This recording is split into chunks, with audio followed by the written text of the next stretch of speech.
भाजपा की केंद्र व प्रदेश सरकार मुनाफाखोरी, भ्रष्टाचार, महंगाई की पर्याय बन चुकी है। आम जनमानस के खिलाफ इस प्रकार की नीतियां लेकर आई है कि आज प्रदेश का हर वर्ग सरकार के खिलाफ है।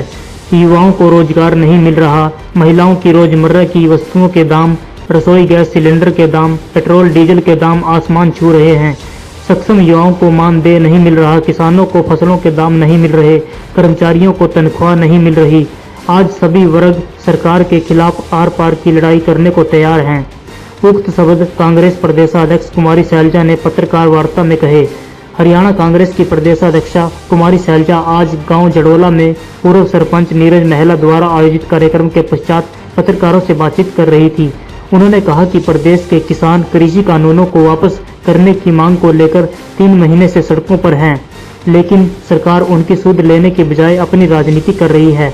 उन्होंने कहा कि बजट जो पिछले दिनों सरकार ने पेश किया है वह काफी निराशाजनक रहा और जनता के हाथ कुछ नहीं लगा।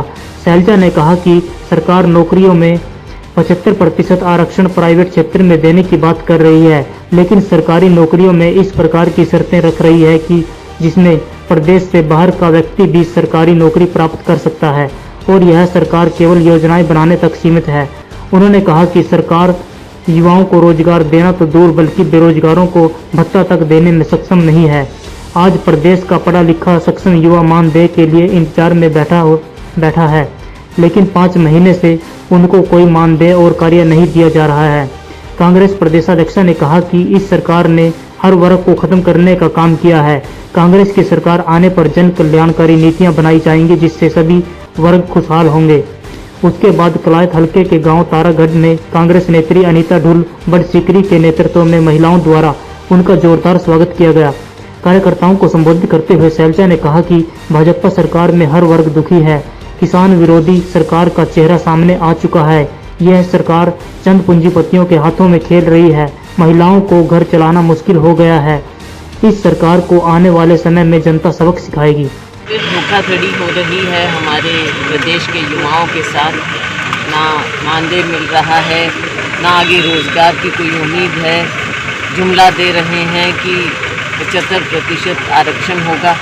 आरक्षण के साथ साथ हमें ये बता दीजिए कि जो आपने डोमिसाइल की शर्तें कम कर दी हैं, 5 साल का कर दिया है, तो उसमें कोई भी कहीं से भी बाहर से आकर, चाहे गुजरात से या कहीं से भी आकर यहाँ डोमिसाइल बना ले, और हमारे युवाओं का क्या होगा, उनके भविष्य का क्या होगा।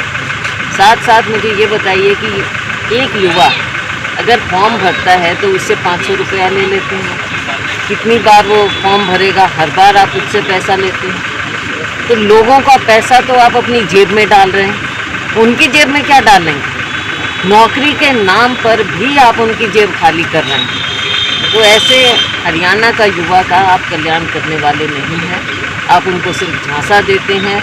और ये गलत नीतियाँ कांग्रेस पार्टी जब सत्ता में आएगी इन सब नीतियों को ठीक करेगी, दुरुस्त करेगी, ताकि हमारे यहाँ के युवा को उसको अपना जो हक है वो मिले। कैथल से कृष्ण प्रजापति की रिपोर्ट।